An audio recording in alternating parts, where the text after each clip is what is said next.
Bonjour, bonjour, chers tous, que Dieu vous bénisse très abondamment. Eh bien, vous avez été très nombreux la semaine passée à m'écrire pour me demander précisément comment est-ce que ça marche, la confession, la déclaration de la parole de Dieu. C'est simple.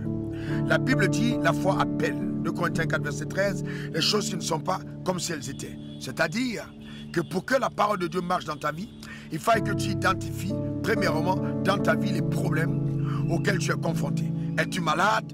As-tu un problème de stérilité? As-tu un problème d'improductivité?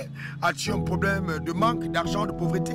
Eh bien oui, à ce moment-là, tu vas, deuxième démarche, dans la parole de Dieu, pour identifier ce que la parole de Dieu dit par rapport à ton problème.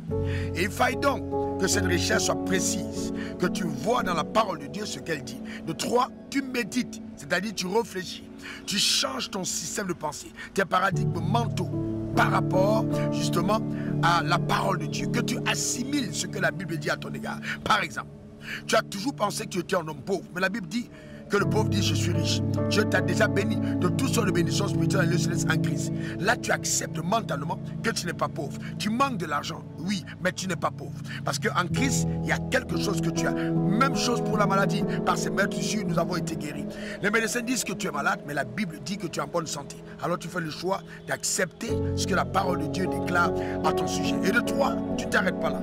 Tu commences à confesser, à déclarer, à appeler de ta propre bouche. Car c'est par ta parole que tu seras justifié, par ta parole tu seras condamné. En déclarant la parole de Dieu, tu vas établir de façon spectaculaire la manifestation surnaturelle de la puissance de Dieu activement dans ta vie. Et là, je te déclare, tu vas donc voir une visitation incroyable de la puissance de Dieu à l'œuvre dans ta vie. Et c'est comme ça que tu vas voir ton miracle s'accomplir dans ta vie quotidienne. Donc ça ne sert à rien de déclarer la parole de Dieu bêtement. Il faut avoir de la sagesse, de l'intelligence quand on confesse la parole de Dieu.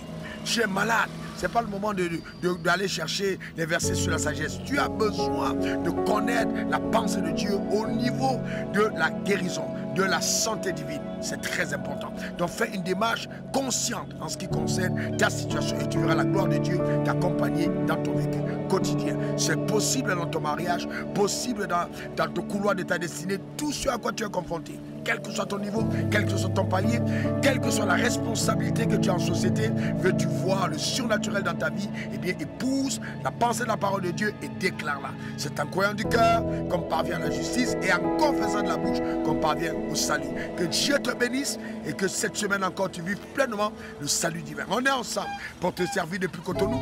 C'est moi, Raoul Wafo. Et Dan te dit bonjour. Bonsoir. Allez, on est ensemble. Demeure béni. Au revoir. Suivez le révérend sur les réseaux sociaux, Facebook, Instagram, Twitter et YouTube.